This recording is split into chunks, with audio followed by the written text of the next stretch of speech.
What's up, y'all? It's Drewski, and I've teamed up with Mountain Dew to produce a hilarious new basketball podcast called The Dew Zone with Drewski. Learn the backstories of your favorite ballers and celebrities like Jamal Murray. Did you have like a favorite team? Was it the Raptors at the time or no? Was the Raptors even started around that time? Come on, bro. I ain't that old, fam. You talking like I'm 50. Taylor Rooks, Asia Wilson, and many more. You won't want to miss this. Listen to The Dew Zone with Drewski on Apple Podcasts, Spotify, and wherever you listen to podcasts.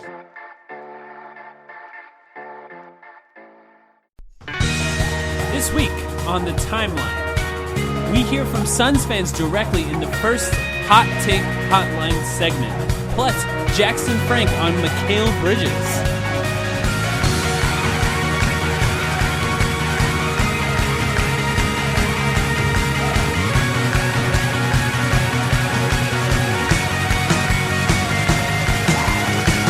Welcome to the Timeline of Phoenix Suns podcast, the podcast where we are willing to torture ourselves by continuing to watch the Suns for your pleasure. My name is Mike Vigil. Sam Cooper, how are you doing? I've been better, Mike. Unfortunately, for you guys out there listening to this one, we had to delay this episode by just a day because my voice didn't sound like this a couple of days ago. But I'm feeling a lot better now. Not too happy with the results of the Suns game that just went down. Yeah, if you weren't sick already, I think you might be sick now because it hasn't been fun to watch. So the Oklahoma City Phoenix Suns game just ended in a game where Robertson and Westbrook were not playing. Robertson's out for a while. Westbrook's out for the last few games in this game. And the Suns did terribly once again. They started the game really badly. There was a 20-point deficit within the first few minutes of the game, essentially, by the end of the first quarter. And they just couldn't get anything done on offense. Defense lazy and late on a lot of rotations. What did you think of this game, Sam? Well, it was terrible for the first 2.5 quarters. It was terrible for the first, maybe 30 minutes of it. And then the team just woke up in the second half of the third quarter and really went on a run. The only positive to take away from this game, obviously, is Mikal Bridges. Finished with 13 points, 4 rebounds, 3 assists, a steal, and 2 blocks tonight. Not perfect, of course, and I guess we're going to get to that a little bit later as we discuss Mikal Bridges sort of extensively in this episode. But it's looking more and more like Mikal Bridges is definitely a guy that deserves a starting rotation spot for the Suns going forward. It's not going to be a magic fix. This team lost by 17 tonight when the Thunder didn't have Westbrook and Robertson, as you mentioned. They lost by a lot to the Pelicans the other night when the Pelicans didn't have Mirotic and Payton. So, it's not just like inserting Mikal Bridges because he gives effort into the starting lineup is going to be a magic fix for the Suns. But if there is any positive to take away from this game, it's that could maybe make this team a little bit better. And what is that starting lineup to you? Who does he replace? Well, it was kind of interesting because sort of down the stretch in the fourth quarter, we finally got a glimpse of a lineup that I think Suns fans had wanted to see for a while, which is point Book, along with 3 wings. Those 3 wings this time being Mikal Bridges, Trevor Ariza, and TJ Warren with his new look shot. In theory, perfect floor spacing, and then DeAndre Ayton at the 5. That lineup actually didn't do too well in the few minutes they played together. But I think that ideal starting lineup, it's tough. Right now, I'm leaning towards Mikal Bridges at the 3, TJ Warren at the 4. I think TJ Warren has done far too good of a job in these past few games as a starting power forward to relegate him back to the bench. And obviously, Ayton's going to stay in his spot at the 5. Booker's going to stay in his spot at the 2, which really just leaves you to the point guard situation, which is still, of course, a huge problem. Isaiah Canaan finished with 1 point tonight on 0 of 3 shooting. You and I were chatting about this before we went on formally to record, but just he can't play make for other players. He can't do anything on offense really, except pass around the perimeter. And when we get to the hot take segment that we're going to do on this episode, where you guys actually gave us a lot of your thoughts as listeners, a lot of you have been complaining about Isaiah Canaan, which is totally fair. Unfortunately, the problem isn't so simple. Jamal Crawford, this may have been his first good game of the season. I wouldn't be ready to put him into the starting lineup. Elie Okobo, while I like the potential there, he really hasn't shown enough either to be a consistent starting point guard. So the solution has to come from outside. Yeah, the clock's on. The clock's on for James Jones. It's been very bad, and you've seen Devin Booker's body language get worse and worse and worse over the last few games. And at this point, something has to change, not just to make the team better, but because they need some sort of change. And I don't think it's coming with Igor. I think some people have sort of thought that this is looking real bad for Igor. Maybe he'll be fired soon. And God, that would be insane. I just feel so bad for the players if they have to endure another coach again. And I tend to defend coaches, and we'll talk more about this in our next segment, but I don't think that that's coming down. So I think now is the time. If anything pushes this team to make a trade, it's going to be the last few games, because teams are figuring us out.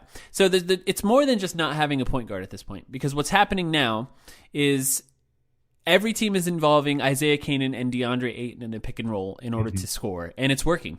It's working really well, because what happens in that case is Isaiah Kanan can't help on a big man. DeAndre Ayton appears to show, or at least push up on every single pick and roll, and that leaves a big man open to roll to the basket. We saw Steven Adams dominate. Some of that was in isolation. Some of that was on pick and rolls. But what else it does is it leaves Devin Booker on off-ball defense. Devin Booker is a much worse off-ball defender than he is an on-ball defender. So if you're running a pick and roll with Isaiah Kanan and DeAndre Ayton, you have options all over the floor, basically. It's not a good situation, and that's got to be fixed. And it is weird to think that we have Mikal Bridges, who's a great defender, and DeAnthony Melton, who could be a great NBA defender. We don't really know yet. Just not playing when we have this terrible defense on the floor right now. So something's got to change, and I think maybe that this last game and the last few games might be the catalyst to actually make that change. It's kind of scary though, right? Being in a position with no leverage.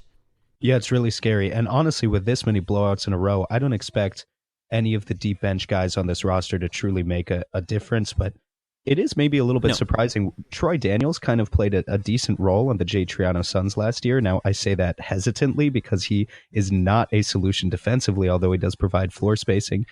You know, I'm a little surprised Igor hasn't tried to kick the tires on either Troy Daniels or Dragan Bender whatsoever in the past 5 games with this many blowout losses in a row. Wouldn't expect it to be a huge fix, but you never know what sort of lineups and rotations you may be able to stumble into. Let's get into the next segment here, because I think we have enough of Suns fans who called in and talked to us to actually stir some more conversation about these specific topics. And then coming up after the hot take segment here, I interviewed Jackson Frank, a great basketball writer, about Mikal Bridges directly. So you'll hear a lot more Mikal Bridges talk. And even for those of you who are interested in the idea of a point guard trade, I pitched a few point guard trades to him, since he writes about the Philadelphia 76ers, and they have a few point guards on that team that could be moved at some point. So stick around.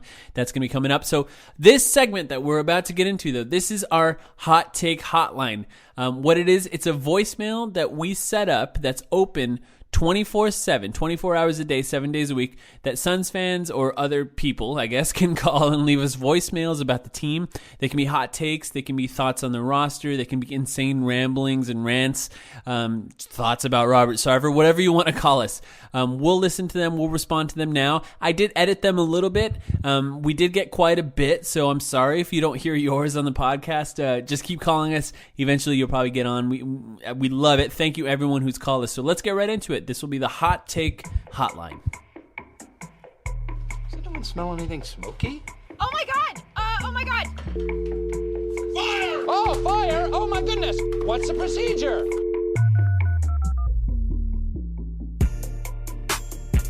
Once again, thank you everyone who called us. This is a really fun idea. I hope you guys are enjoying it.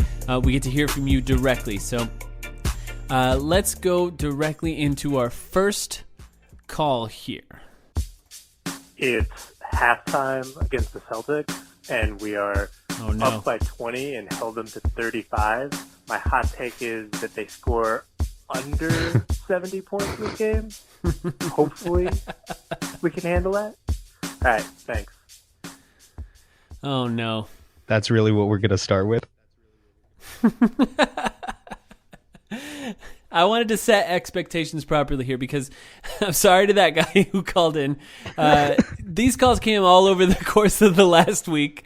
And that game, that Celtics game, was a big stir of conversation for Suns fans, whether it be calling us on Reddit, on Twitter. That Celtics game, it was dramatic. It was very dramatic, and it's kind of interesting, you know, after all the blowouts over and over and over again, to have a game like that. You thought they're finally responding, they're finally looking good, and that was the result. There was a lot of positives. I do think there was a lot of positives in that game, though. There were, but just what a fleeting moment of optimism for the Suns fan base was that game to see it all go away. But of course, there were a lot of positives in that game for the most part, and the Suns stuck with it until the end against a very good team, and then their defense absolutely collapsed in the final 10 or so minutes of the game. Yeah, and we have a whole section here of people who called us about that game specifically, so let's get to that in a second. But let's go to our second call here. This is a call number 2. This one's related to Tyson Chandler and how Tyson Chandler's been moved, so let's take a listen to that one. Hey, what's going on? It's Nick. I'm from New York. I'm a pretty big Suns fan. I've been watching them the past couple of years play, and honestly, I think the Suns made a huge mistake trading Tyson Chandler. Did you see him play on the Lakers last night against the Timberwolves? And yet, the Suns still have Ariza, Anderson. What's that? That's garbage. I don't know. That was a big mistake. This guy's actually playing defense. Maybe the Suns could have motivated this guy, Tyson Chandler, and you could have had a good backup center. Because we all know Aiden is good, but come on, once he's off the court, what's happening? What was happening? So, I think you made a big mistake. Thanks for taking my call, Timeline. I appreciate your time. I love this call.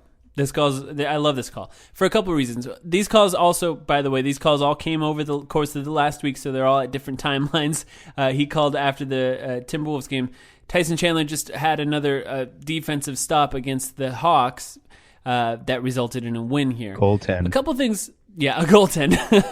A couple things on this call. First off, thanks, Nick, for giving us a call. Your accent's fantastic. I like the way you say Ariza, Anderson. I just like that part a lot.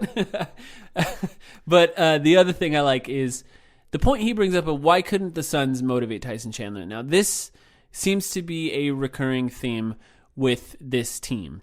Tyson Chandler looked like absolute garbage on this team. He looked really terrible. He was not even lifting his hands to attempt to contest shots. Now, whether that be on the perimeter or at the rim, he's looked pretty bad. He goes to the Lakers. Of course, it had to be the Lakers. He goes to the Lakers, and he actually looks pretty good. And this has been a conversation sort of around the team for the last few days. And Jared Dudley chimed in. Sam, did you see that? Mm. Yeah, actually, I was going to ask you if you saw that. So. Yeah, so Jared Dudley said, stop blaming the players, it's the culture. He specifically cited the culture with the Suns. Now, this Jared Dudley has been a staunch defender of the Suns, now seemed to be turning his back on the team. That hurts. That one hurts kind of a lot. It gives me pause, I guess you could say. It starts to chip away at any sort of hope that you have as a Suns fan that this can be fixed.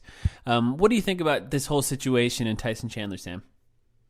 Well, with regard to what Dudley said, on the one hand, I sympathize with the point. You remember, Mike, we had Yusuf Salim on our podcast a few weeks ago, and he talked about this notion of professionalism and culture starting at the top. It's something we've touched on multiple times before, and I think it's true.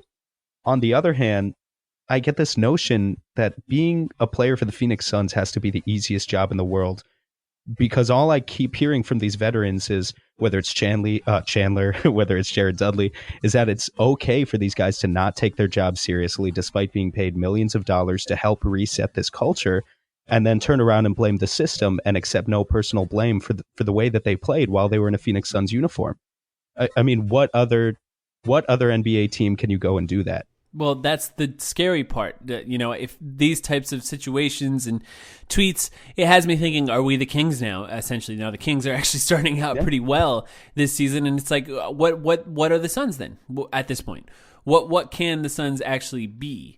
One thing I do want to talk about, since we haven't talked about it yet, is, well, first off, I will say Tyson Chandler, regardless of whether or not he's playing well right now, he wasn't playing well here, and I think that's a bad example to set for the rookies that we have here. And Rashawn Holmes is putting in a lot of effort on this team, so I'm glad that those minutes are with Rashawn Holmes regardless. I do feel kind of bad that the Suns are unable to motivate him. But really quickly to that point, Tyson Chandler allowed opponents to shoot 71% from inside of 6 feet while he was with the Suns this year. Rashawn Holmes so far is allowing 45%.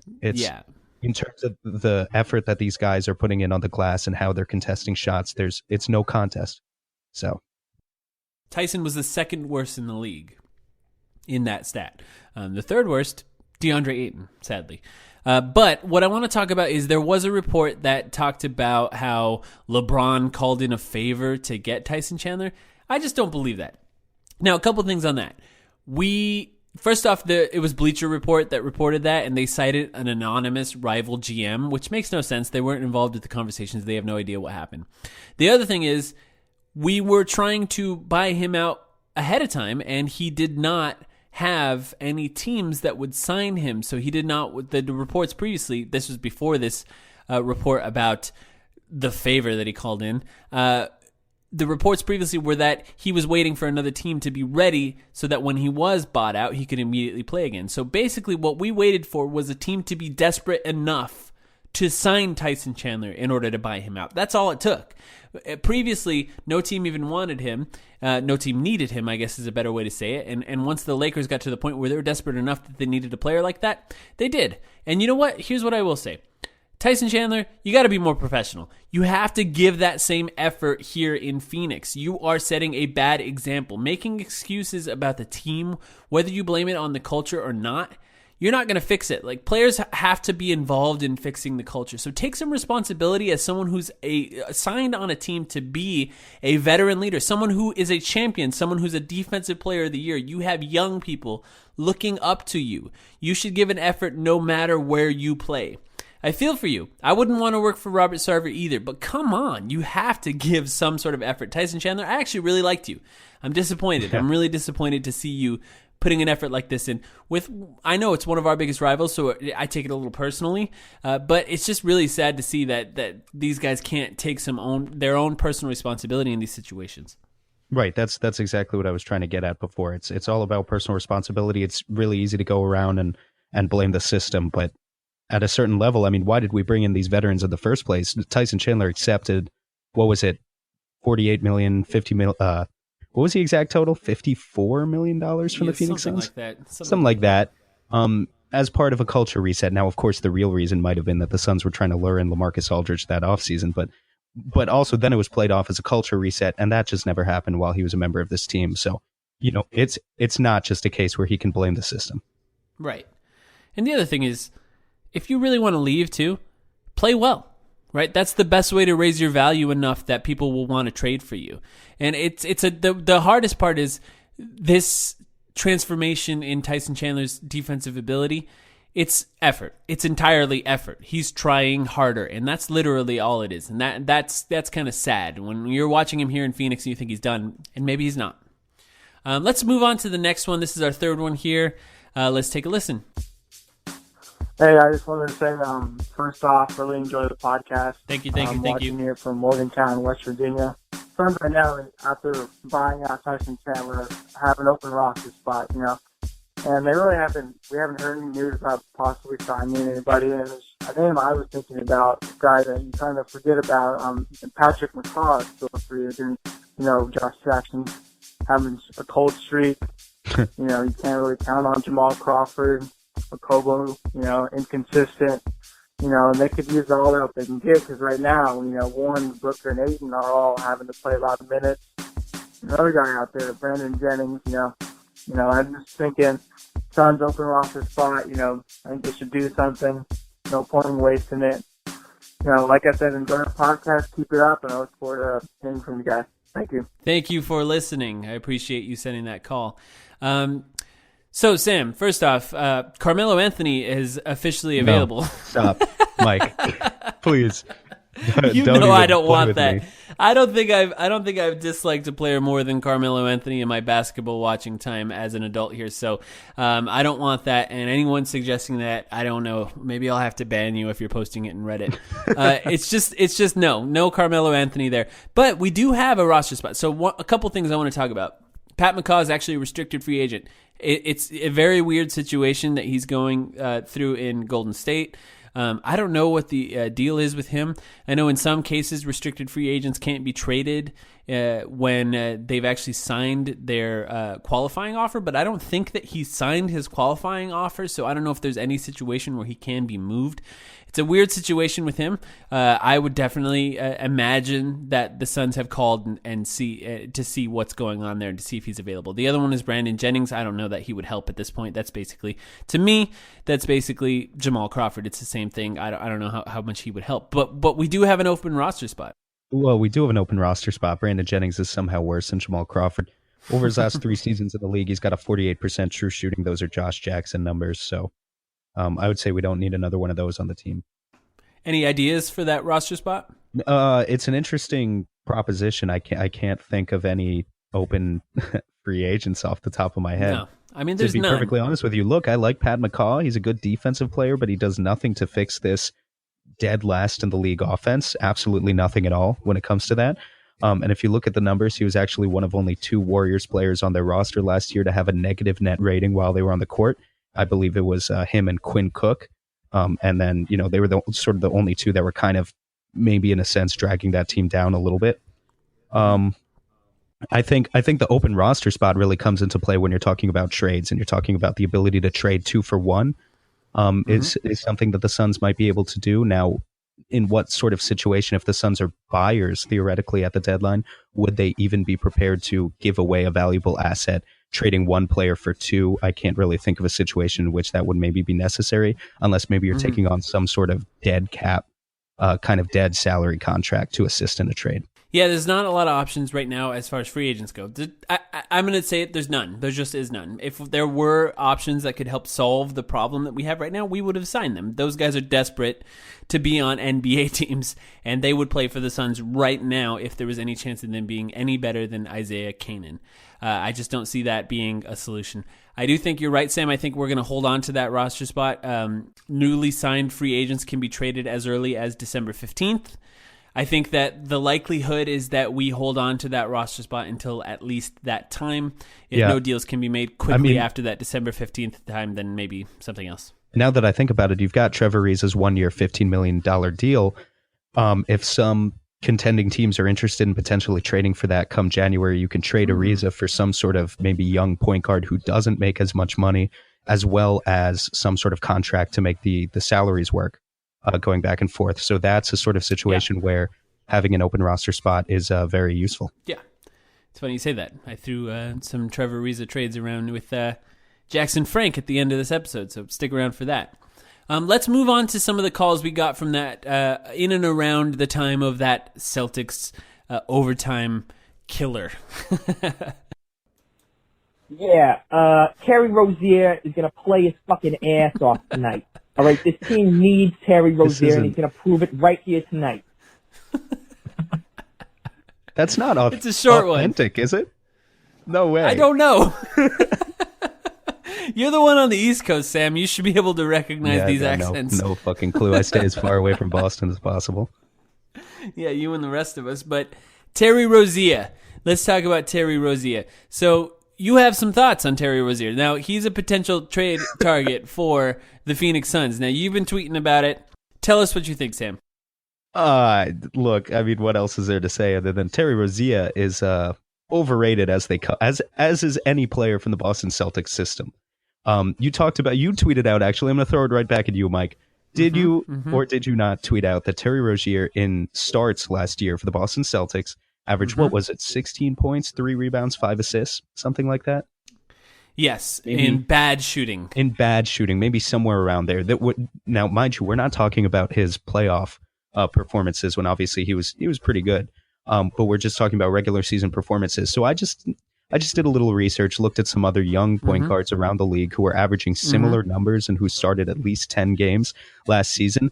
Some of the names you can come up with on that list who matched similar production to Terry Rozier when they started, but then you compare the levels of hype for those players. First of all, you've got a guy like Spencer Dinwiddie, averaged 14.7 assists in games that he started last year on much better shooting than Terry Rozier. You've got a guy, another Nets point guard right now, actually, Shabazz Napier, was a very good productive backup for Portland last year. He only started 10 games, but in those 10 games, he averaged 16, 4, and 4 on better shooting than Terry Rozier. And then you see Shabazz Napier. Now, granted, he's a couple years older, But then you see Shabazz Napier go and sign for, I think, 2 years, $8 million in Brooklyn. So if you look at that type of production for a backup point guard, there's this disconnect in my mind where I just don't see how Terry Rozier is possibly a $15 to $20 million point guard on the free agent market this year, especially not if he continues to play like he has been so far this season. Yeah, it's kind of funny that they've had multiple guys in now Marcus Smart and Terry Rozier, point guards who can't shoot, saying that they deserve $20 million a year. Yeah. They have two guys who want that. I tweeted out those stats specifically because a lot of people say, okay, Terry Rozier, yeah, he might not be great coming off the bench right now, but he thrives in a starting role. And I was wondering if that was true. I'll be honest. I was hoping it was, of course, because I'm looking for a solution as much as anyone else is. So I pulled those stats looking up his starting stats, and they're not better. They're really not. They're better in that he gets more minutes, so he has the opportunity to score more points. But his shooting is so bad. Of course, he would help us defensively. Of course he would help us defensively, but he's not a playmaker, which is what the system needs. No. And he's a good shooter. I'll give him credit for that. He's a horrific finisher. Actually a horrific finisher when it comes to finishing at the rim. I don't get it. And I promise I'm not trying to be picky, because there are many, many point guards that I would be happy to take on this team at this point. But Rozier, I just don't see how that's the answer. Yeah, I don't think it's going to happen either. Danny Ainge said they're not looking to trade him. There's no reason for him to say they are, even if they are. So it's hard to really take that at face value. But I don't know. It doesn't seem like it's going to happen. Let's get to our next call here. This one is a montage. So we got a lot of calls after the Celtics game. This one was really and fun. I wanted to put it together so that people could understand exactly what we were looking at coming out of this game. This call, or these calls that we're about to hear, they're pretty representative of how Suns fans have felt after every game. So even though this is reactions directly to the Celtics game, I think that it's more of a distillation of Reddit, Facebook, Instagram, Twitter, and YouTube comments in all these Suns environments, basically into some frustrated people who represent exactly how we feel. So there's a couple facts in here. This one's a little long. Me and Sam will have an opportunity to react to it right after, but let's get straight to it. I just wanted to say I don't think after the Celtics loss, I'm not sure if Igor Kokoskov is necessarily the best defensive coach. We obviously did see some definite positives in that game. A lot more effort, at least through three quarters, which is something we haven't seen much all season. Cannon was in, and Cannon the whole game, Kyrie was torching him whenever he wanted. The obvious, Suns need to make a change at point guard, but they can't wait for a trade to do that. Cannon was horrible last night. I think it's pretty obvious his D and basketball intelligence is not there. This isn't much of a hot take. I'm just fucking pissed at what I just saw. But see this bullshit, how do you keep Cannon in there? Play defense like a soggy fucking turnip out there. Brandon Knight would have at least looked like he was in pain getting his ankles broken by Kyrie again, but no. Isaiah Cannon wasn't going to run an offense for the last 5 minutes of the game. Then what do you have him in for? He can't rebound. He can't play defense. So basically, I guess my hot take would be I don't think Igor's necessarily a defensive coach. I think he's simply just kind of like an offensive coordinator, and that's it. I think the biggest bullshit from that game, bottom line, was Igor's rotations. 11 games in, it remains the same. I don't think anybody understands why Igor does the rotations he does. Down the stretch, I would have said as soon as we started to fall apart in the fourth quarter, with 5 minutes left or so, I think every Suns fan would agree that should have been Mikal Bridges' time with Booker at the 1, Bridges at the 2. Next, it would be Josh Jackson. I think what the coaching staff is doing to him from a rotation standpoint at this point is darn near criminal. They need to have him in the game, getting reps, getting minutes, getting into a rhythm out there, and he's not able to do that on 4 and 5 minutes per game. How are you going to play with my emotions like that? The only reason I root for this team is because I live in this city. How do you choke something like that so hard? Especially the coach. Even feels like blasphemy saying it now because of how excited I was for his signing. I thought he was going to be the next big thing, running a motion offense, all this and that. Even Booker liked it.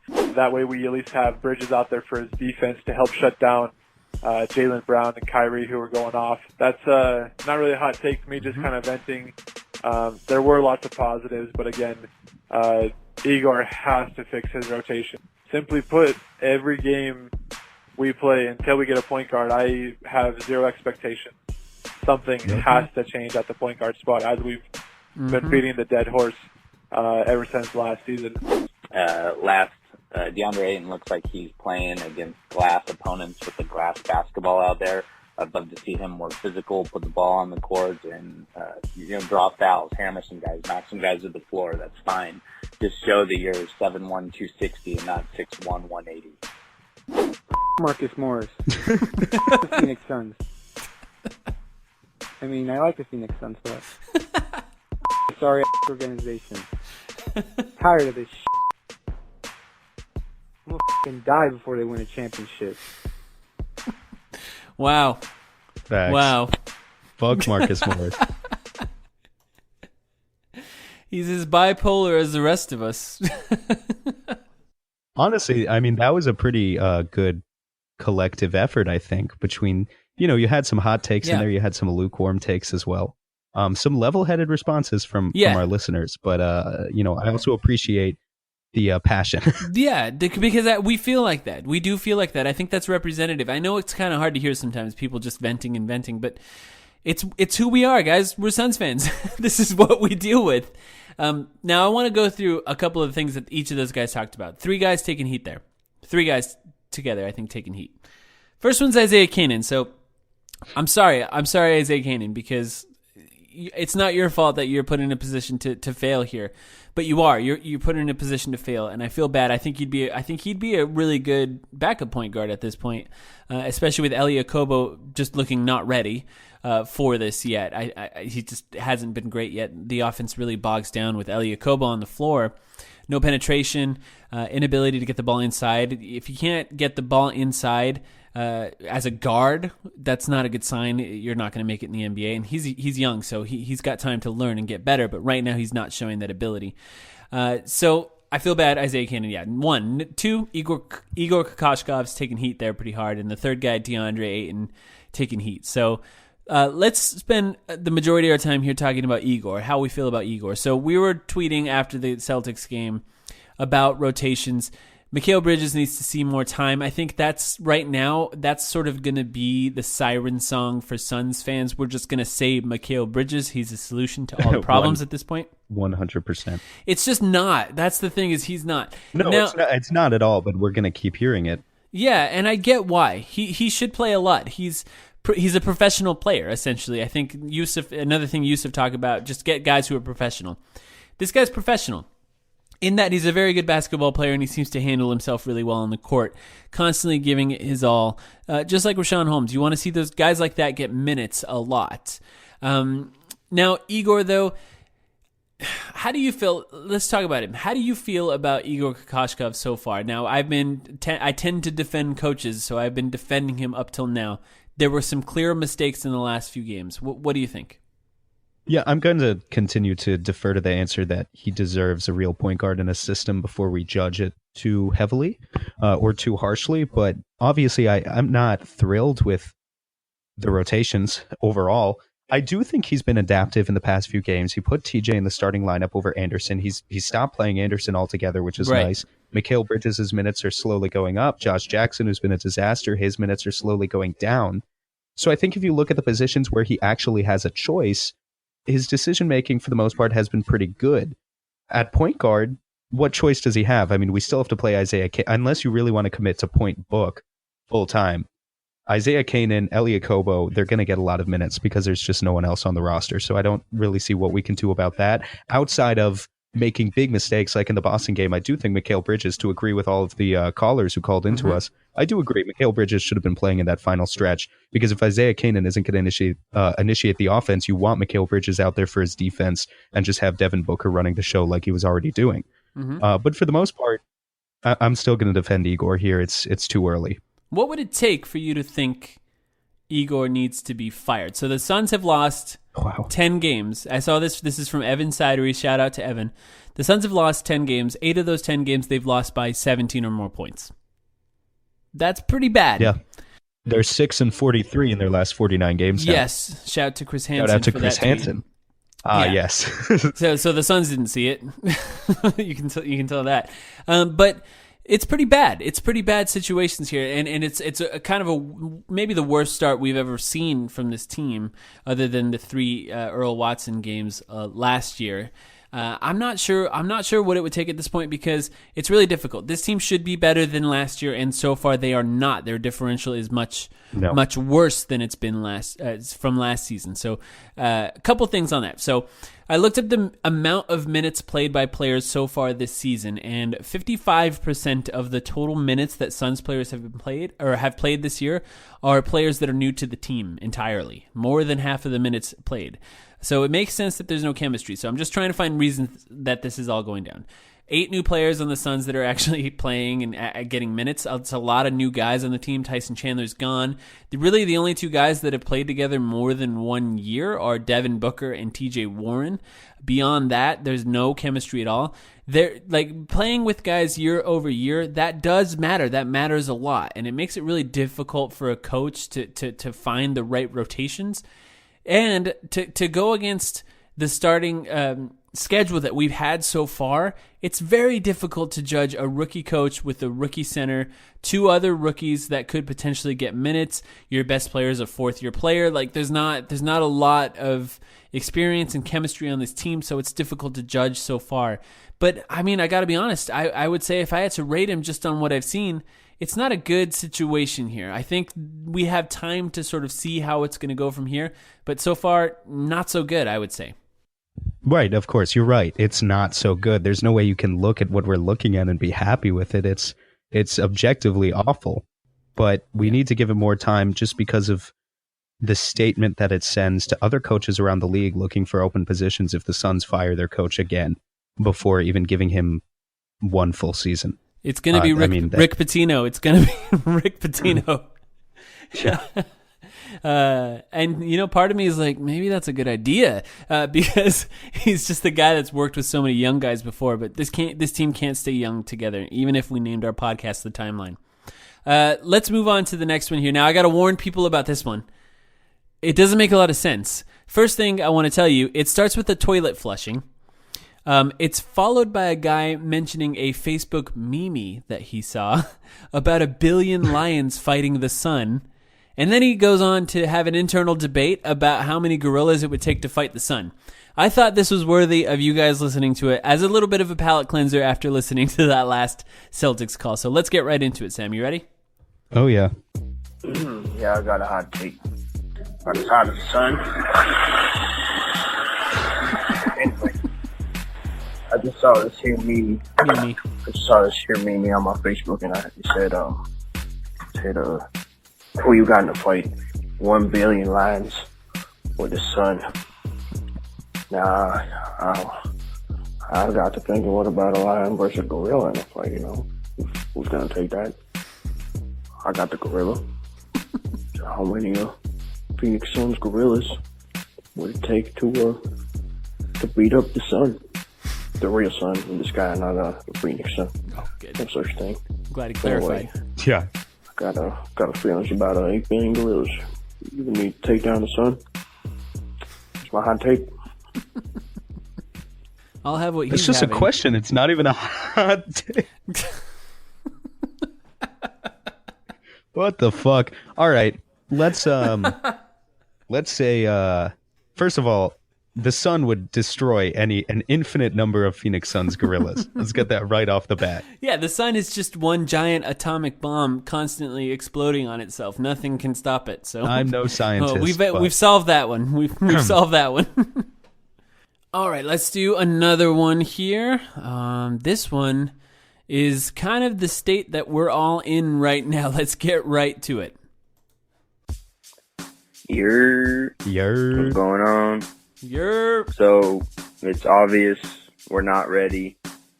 Whether you want to blame it on us being too young, Devin's too young, Mikal, DA, we're all too young. Ariza, Anderson, too old, don't care. Igor's first year, whatever it is, we can't compete in the West. It's obvious. Playoffs, you can kind of rule it out. It's sad that we're talking about that the first couple weeks of NBA basketball, but you can kind of throw it out. So looking forward to the draft, I guess we can assume a top 3 pick, hopefully. And I know the obvious answer would be Zion Williamson. Plug him in at 4 and defense automatic coming right in. But the sleeper pick, I guess sleeper pick, whatever you want to call it, Eric Paschal of Villanova. Pascal, whatever his name is, from Villanova. Mikal's former teammate. National champion. He's like 6'9", 250. Plug him in at 4 for automatic rim protection because obviously we're not getting that from DA. Hopefully DA gets it together on the offensive side and we have Eric to lock us down with Josh and Mikal. It would help us out defensively, which is what this team needs, defense at the bottom line. We got to stop the other team from scoring and score more points. Bottom line. Simple as that. Boom. Look, guys, I'm not going to lie. I've been watching the Zion highlights too, but I was hoping we wouldn't give up on the season so soon. I was hoping it would be a few more episodes before we had to start talking about the 2019 draft. Oh, man. We might have to make this a podcast about the actual Sun. Now that we're experts, actually, we're answering questions about it. So what do you think of Zion? Let's quickly talk about him. So he's far and away. I mean, if he keeps playing like he's played through these first 2 games, Duke looks fantastic. He's going to be far and away the number 1 pick. No disrespect to RJ Barrett or Cam Reddish, but he's just, his athleticism is off the charts. It sounds so corny to say too, but the overlap of his athleticism being off the charts and also his passing game looks really good. He just has a great feel for the game and he looks absolutely fantastic. Yeah, everyone's afraid to say LeBron, but that's what he looks like. He looks like a young LeBron. Yeah, I was afraid to say it too. But here's the thing: LeBron wasn't that thick. Yeah, I mean, Zion's got some serious. He's got a real ability to come in next year and bully NBA players out of the gate. Absolutely, eat Drakenbender alive right now. I think he's listed at 6'6", 275. It's insane. That's a massive, massive dude. RJ Barrett and Cam Reddish, all 3 of those guys would look good on the Suns team right now. They would help us. All 3, any one of them would help. Zion, to me, Zion's clearly the number 1 pick so far too. Like you said, it's a lot of the concerns about him. He's played really well in the first 2 games. Now it could change over time. Of course, everything changes over the course of a season. So who knows? But he would fit right in. He's a guy who can get the rebound, push it down the court, and then find the guy on the wing who could help, and maybe Mikal Bridges or Devin Booker. Plug Zion or RJ into this team, or Cam Reddish for that matter, and hey, maybe all of a sudden you actually have this thing called pushing the pace, up-tempo, fast break points. The Suns, over the past few seasons, throughout all of those Eric Bledsoe, Goran Dragic, Brandon Knight years, had, despite this terrible offensive scheme that generated this stagnant half-court offensive basketball, the thing that always saved them and made them an above-average offensive team were fast break points. They were a great transition team. They had guys that would leak out, and they would have point guards that would push the pace. This season, arguably one of the easiest ways to generate points for your offense, we just don't have any of that going for us right now. Yeah. Yeah, actually, I was going to bring that up in the Igor segment, and I stayed away from it, but how bad we've been at fast break points is really disappointing, because I know that if you listen to what James Jones said in his last interview with AZ Sports, he talked about in the past few seasons maybe there was some things that the team did that resulted in a few extra wins but created bad habits. Well, they've slowed down the offense a lot, trying to create good habits. The problem is the rest of the NBA has sped up around them. And it just doesn't look good. This team needs to get out on the break. And I know here's a problem. We don't have a guard that can do it. That's not really Devin Booker's game. He can attack the basket on his own and potentially get it, but he's just not that guy who's going to find people after doing, they used to call it the midget with Steve Nash, which is just holding your dribble while running under the basket. And that's difficult to do. Isaiah Canaan, we don't have a guard who can do it, basically. So there's not a lot of answers there, but it is disappointing. So any of those guys would help. I looked into Aris Pascal, too, and he looks pretty good, too. It's just, I don't know that he's at anywhere near any of those 2 guys as far as a prospect, plus he's 22. Yeah, to address that caller really quickly, Pascal, just the likelihood of a senior being any higher than maybe the late lottery is usually pretty slim. It can happen, but there's always a possibility this early Mikal. out would be a good 3-and-D system player coming out of Villanova again. But yeah, I think those Duke guys are on top for now. Yeah, I think any of those guys would make us better. So that's it. That's our first Hot Take Hotline. Thank you so much for everyone that called us. I apologize if you didn't get to hear your call on this time. Just continue to give us a call. We'll try and get some more stuff in future podcasts. Coming up, you're going to hear one more call, and then you're going to hear my interview. Sam was sick, so I handled it on my own. My interview with Jackson Frank, who wrote an article that was headlined, "It's time for the Phoenix Suns to start Mikal Bridges." I have a feeling Suns fans are going to like that article if they haven't read it already. So stick around, and we'll be right back.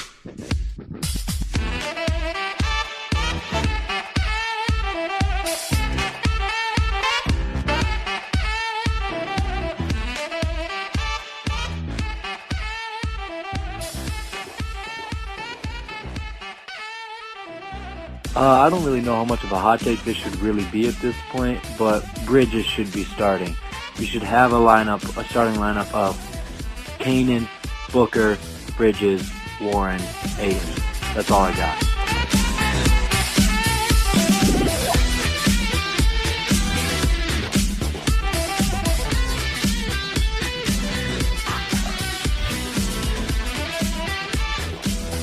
Joining me on the timeline is Jackson Frank, senior sports editor at Gonzaga Bulletin. He covers the 76ers for The Athletic, Liberty Ballers, and he writes for The Step Back, which is a fan-sided website. First off, congratulations, Jackson, on the Jimmy Butler trade. What a gift to anyone who actually writes about the 76ers.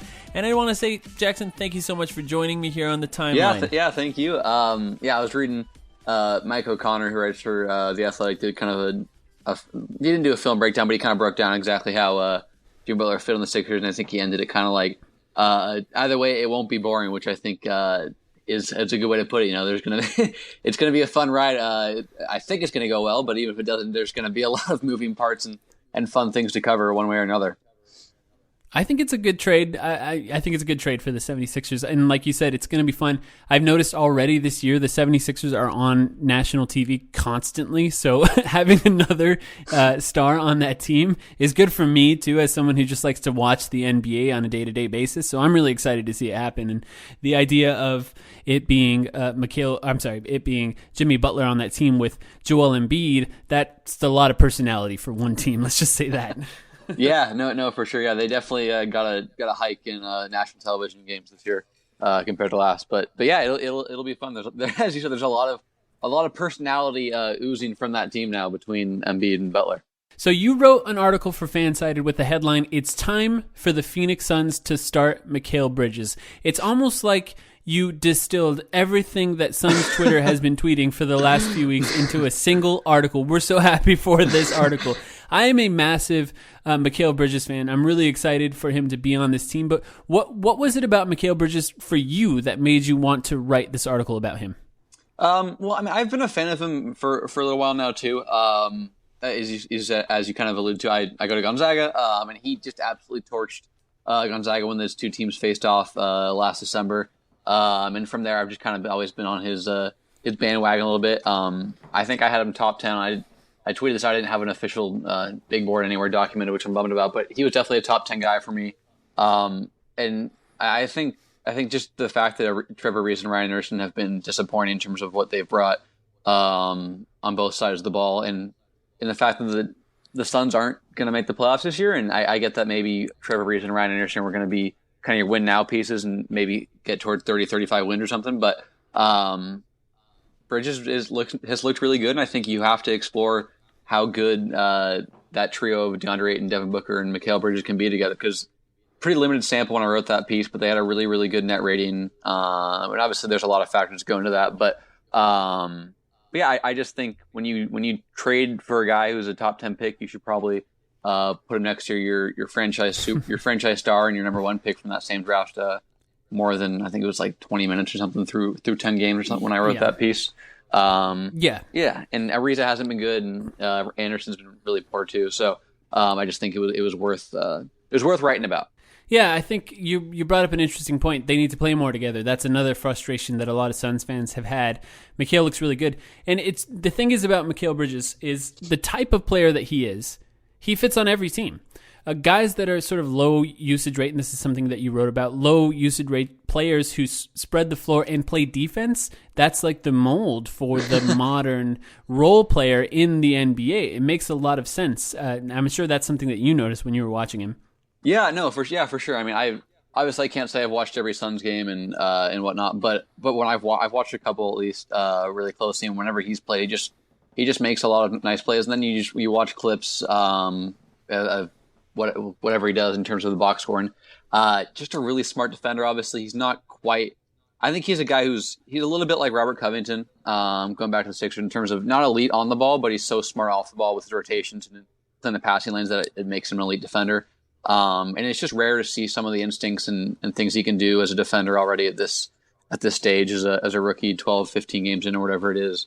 And yeah, I think just exploring that upside is really important. I cover the Sixers, and they've forced Markelle Fultz and Ben Simmons to start together. Well, it hasn't really gone very well in terms of numbers. They have to do that because they have to see what that pairing can do together. And I think in a similar way, you have to see what that trio can do of Ayton, Booker, and Bridges, but that fits a lot better right now than Fultz and Simmons do. And Bridges is just a guy who, like you said, can slide in anywhere.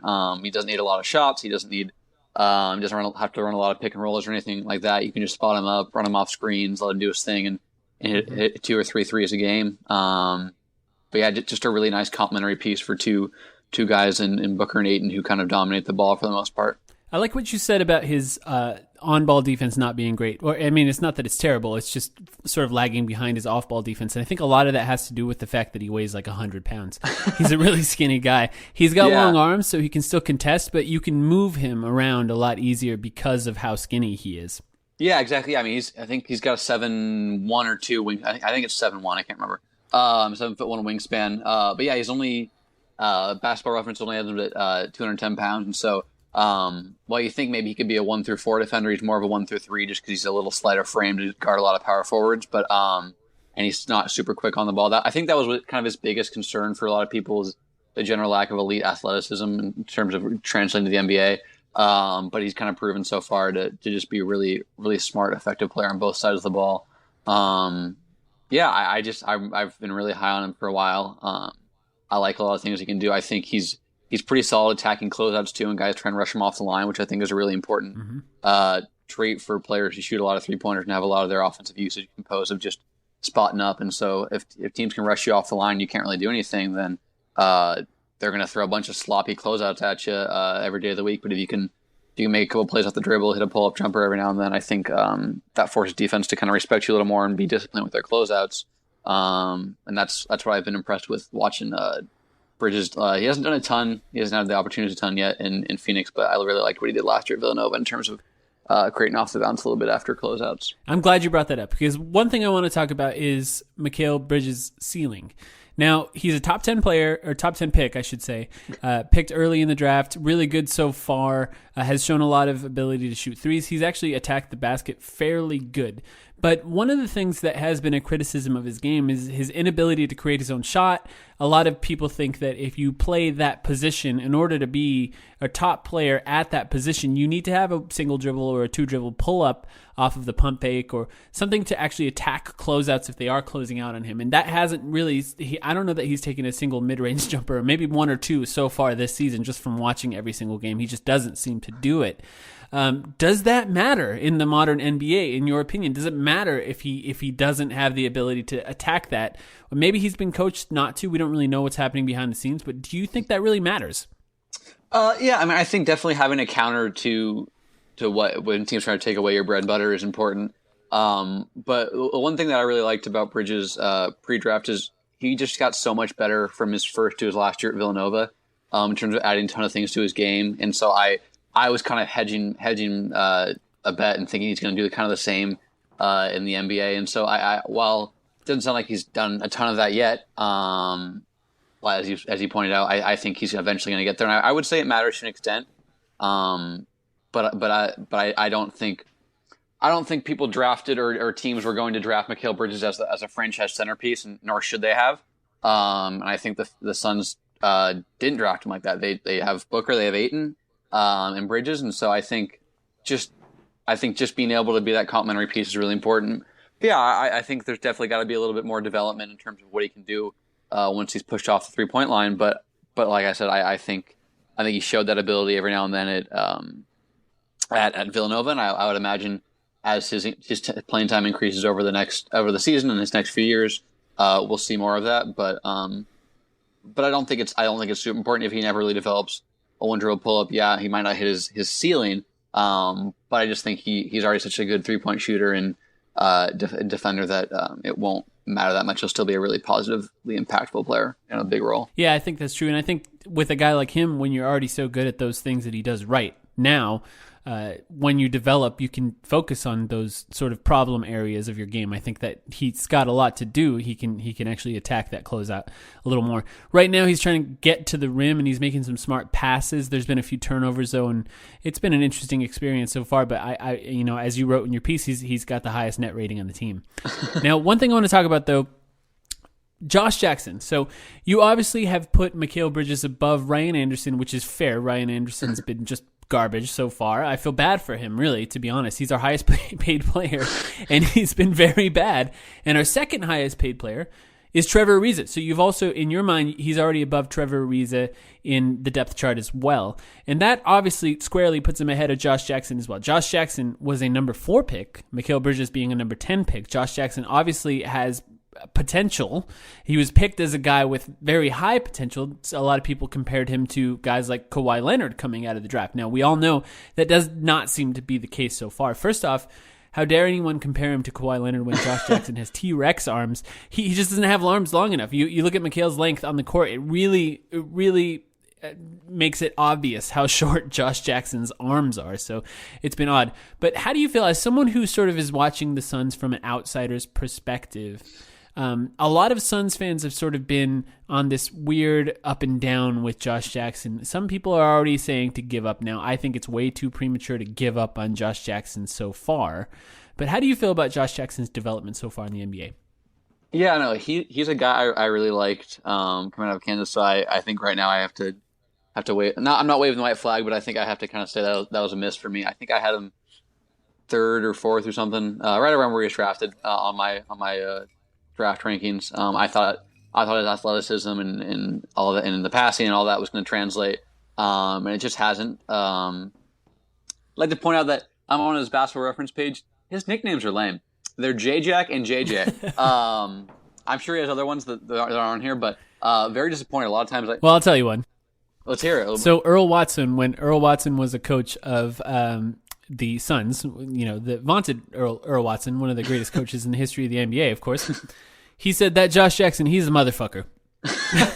So on Reddit, Josh Jackson's nickname has become the motherfucker, which actually is a pretty good nickname for him. No, I like that one. That works for me. But yeah, just disappointed by those names. Usually we get some creative ones on Basketball Reference. But anyways, yeah, I wrote a piece last year, maybe right around February, right when Josh Jackson kind of started to turn the corner. Seemed like the game was slowing down for a little bit, and he was kind of leaning into some of his off ball potential as a cutter and whatnot. And I liked where he was at. I did have concerns about his shooting potential just because the form is pretty wonky, and his mechanics don't really seem to stay consistent in terms of his base and his release and all that. So yeah, I've been pretty disappointed with him. I clearly thought he kind of turned the corner towards the end of the year last year. He hasn't built off that. His numbers are just downright ugly. No matter where you look at field goal percentage, 3-point percentage, free throw percentage, they're all really, really putrid. Obviously, I'm sure you know as a Suns fan and watching them this year. I would agree it's too early to give up on him. He's only played less than 100. He's only played fewer than 100 games in his career. But I understand and kind of sympathize with a lot of fans who are very discouraged with how he's developed and grown so far. But I think that kind of points to the idea that, or it goes back to almost a little bit with Mikal in that, I mean, you got to play him, right? I mean, you invested number 4 pick to him. And if you're not going to be very good, you got to kind of let these guys run wild and explore their game and kind of let them experiment more. But yeah, so I I understand why he's not getting a ton of playing time, at least recently. I think I saw that the other day he didn't even play. Let's see here. The second half of a game. Yeah, and he only got 6 minutes against Brooklyn, 5 minutes against Boston. And so, I understand that obviously you can't just blatantly start blowing games in mid-November. But at the same time, you have to prioritize development because, I mean, they're 2-10. Mm-hmm. So, I think he's been very disappointing. And while I understand there's a lot less optimism, there's a lot less optimism now than there was back in April after he kind of picked things up at the end of the year. I understand that. I understand the discouraging sentiments from people, and I definitely kind of agree with it. He's been really underwhelming. Just kind of tends to play really erratically, it seems like, and doesn't quite really understand what he's supposed to be doing on the court. You know, like he has a lot of different things going. He can at his peak, he could probably do a lot of different things, but he kind of seems like he tries to do all of them at once a lot. And the He's game a motherfucker. And I think we saw flashes of that too much, even in summer league. I think he was a guy that you especially after the end of the year, you wanted him to play really well and kind of dominate like a lot of second year guys do, and he did the opposite of dominating for the most part. So, I mean, he's just a tough guy to read. I think you have to be pretty low on his outlook moving forward, but at the same time, it doesn't mean you should give up on him or he shouldn't get minutes, because he's a guy that if he does reach a ceiling, he's going to be a nice piece for the Suns. And while it's unlikely he reaches a ceiling, if he can become some semblance or resemble a formidable NBA player that while it may be not worth a number 4 pick, it at least gives them some value around Booker, Ayton, and Bridges and whoever. So I have a couple more things I want to ask you about related to your coverage with the 76ers. So the Suns, as you know, need a point guard. And it just so happens that the 76ers have one that they're not playing in TJ McConnell, and one that they might be a little ready to give up on, especially with a guy like Jimmy Butler joining, in Markelle Fultz. Now, what do you think, first of all, just quickly, do you think there's any likelihood that either of those guys get traded anytime soon? I would bet that McConnell's a lot more likely to be traded soon. I'm not ruling out that they move Fultz. I think the discussion there it's a fine line with Fultz, because I don't think the organization is at all ready to give up on him, but because he has such a big cap hold, I think it's like $10 million a year. Getting off of his contract could open up another max contract deal, I think, for them in the summer, even if they re-sign Butler. So I think that's a bigger thing. I think it's less an indictment of their confidence in him long term and more that trading for Butler signals that they're ready to win now. And so if they can move off of him and then sign another guy like Chris Middleton or something like that this summer. Yeah, I mean, he's a guy that's been tossed around a lot in terms of just Sixers fans really like him. There's nothing that's really interesting. Been linked to him, but yeah. But yeah, I mean, he's a free agent. I think obviously Milwaukee looks really good, so I'd be surprised if he leaves. But just throwing a name out there that I think would work really well for the Sixers. And then McConnell, I think, is a lot more likely to trade. As you said, he's been out of the rotation. Played last night actually, but because they had like 9 active men or whatever with injuries in the trade, kind of in limbo. I have a few pitches for you, just for trades, and just see how you feel. So first off, for McConnell, second round pick, the Suns' second round pick next season, along with Troy Daniels, who shoots on catch and shoots over 42% from 3. So I know the Sixers need shooters. Do you think that's something that Sixers brass would be interested in at all? Yeah, I mean, I think to an extent. The only issue is that Daniels is a pretty dang good shooter. They have two defensive liabilities at shooting guard already, and Redick and Landry Shamet. So that's the issue as well. It would add shooting. I don't know what the path to playing time for Daniels is, even though he provides a valuable trait. He would basically be 4th on the shooting guard depth. JJ Redick insurance. Yeah, I guess 3rd. It depends on whatever you view Jimmy Butler as a 2 or a 3. But it would be tough to find a lot of playing time for Daniels. I think they'd be more looking for a 3/4 they could shoot, just because they're low on wing depth and low on shooting wing depth, especially with Covington gone and Zaire Smith, a guy that probably plays a little bit this year, but doesn't look like he'll be a big high volume shooter, even if he does get minutes. So I think in a vacuum, it's not bad value, but But when you look at the roster construction of Philadelphia, it's tough to see Daniels getting any rotation minutes with Shamet playing pretty well as a rookie and Redick doing his thing for the 8th straight year, whatever it is. Yeah, I'm a big fan of Landry Shamet so far. So 2 more, and then I'll let you go. How about I know that you talked about Markelle Fultz. Markelle Fultz is actually a pretty high-paid rookie. As you know, the rookie contracts, scale for the rookie number contracts one has gone pick up and up. gets a lot of money. Yeah, as we know now as a Suns fan with DeAndre Ayton. So what about a package of, this is the first one I'll pitch at you, Josh Jackson for Mikal Bridges. Now, this doesn't necessarily help.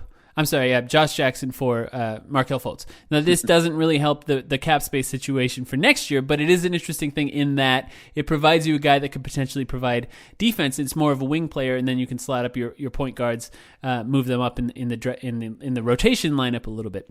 The other one is a package built around Trevor Ariza. Trevor Ariza, awesome wing player, a defender, a veteran, a guy who shoots threes, a guy who plays defense, and an expiring contract, a guy who makes $15 million that comes off the books next year. So you'd have to clear and send probably some more other than Markelle Fultz, and we'd, of course, have to find ways, maybe the Bucks pick to actually give you some value beyond this year with a guy like Trevor Ariza. But Trevor Ariza would fit right in your quest for a title there, I think, in Philadelphia.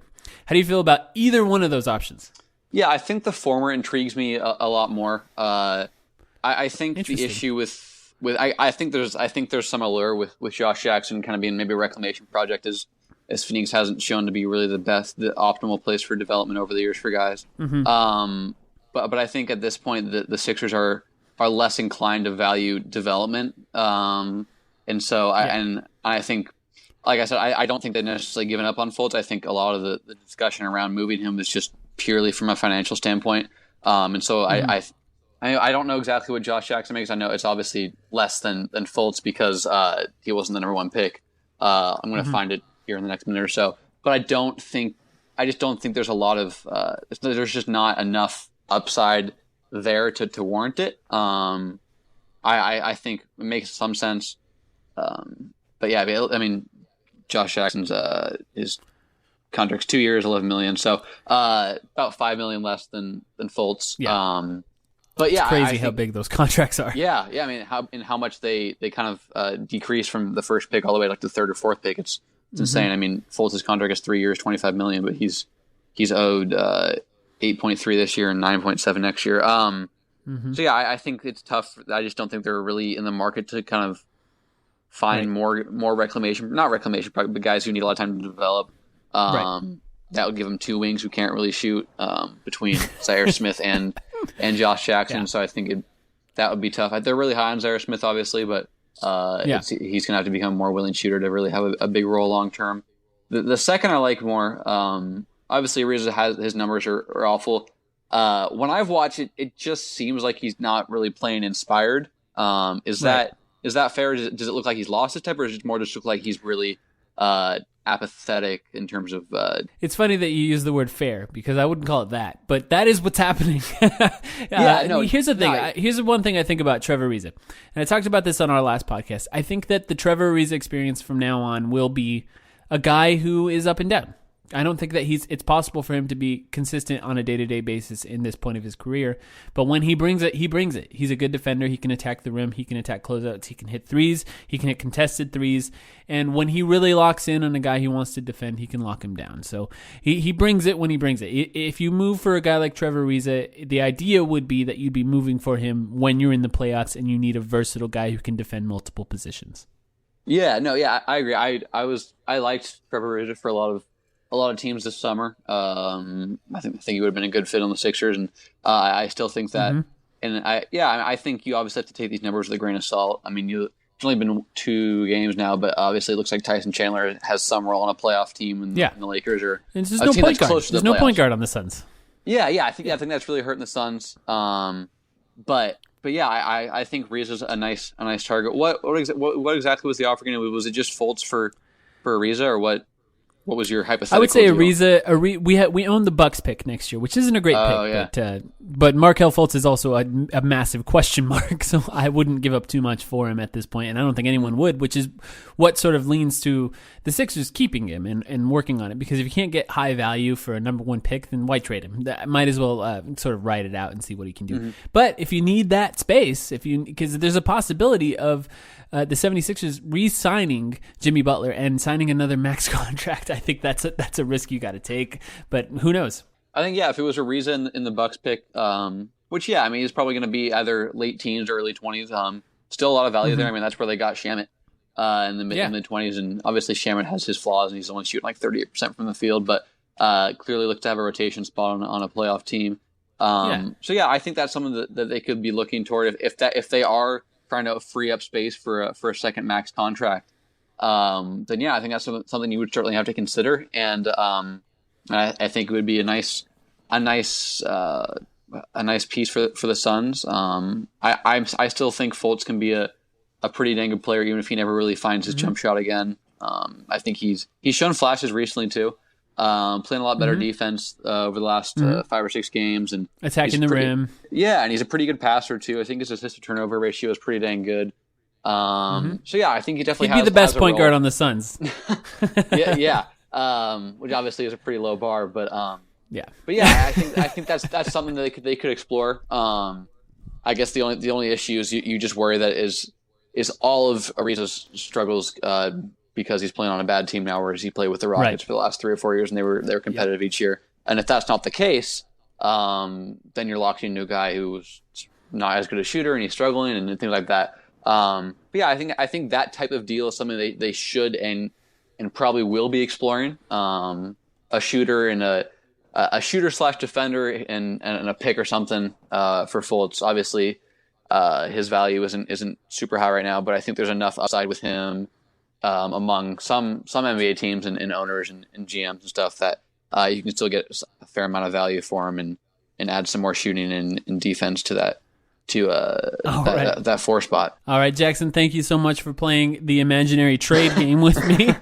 December 15th is when Trevor Ariza can be traded, if you were wondering. So if that does happen, that made-up trade that I just made up now, if that does happen, I expect you to come back on and we can talk about it at that point.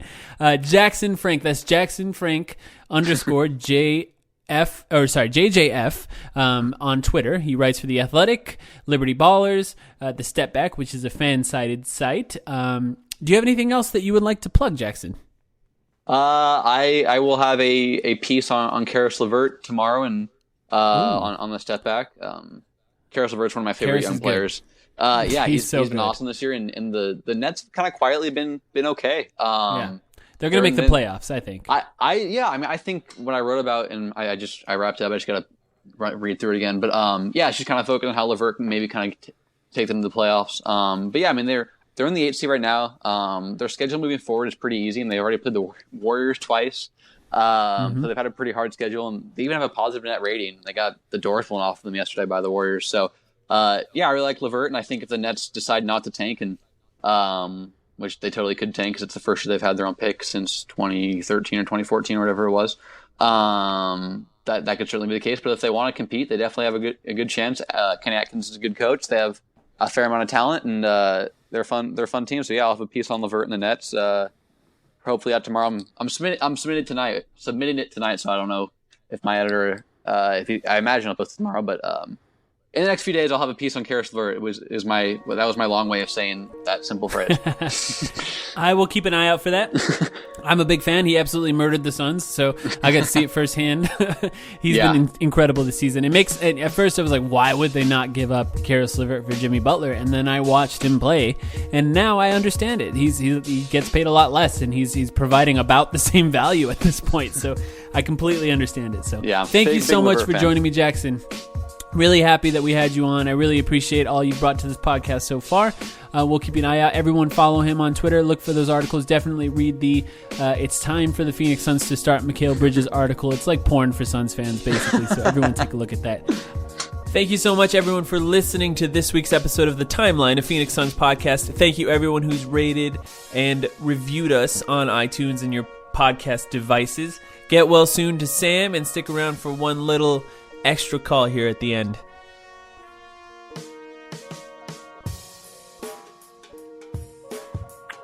It's 10:45, and I'm just calling to say Robert Sarver. Thank you.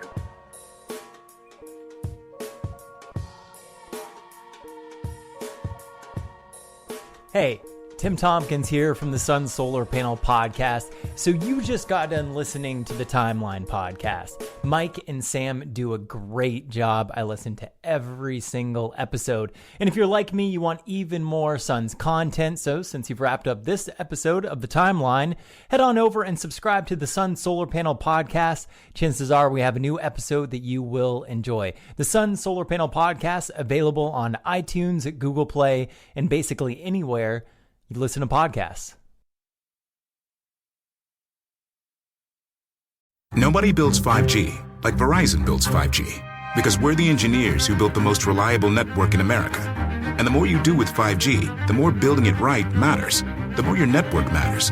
The more Verizon engineers going the extra mile matters. It's us pushing us. It's Verizon versus Verizon.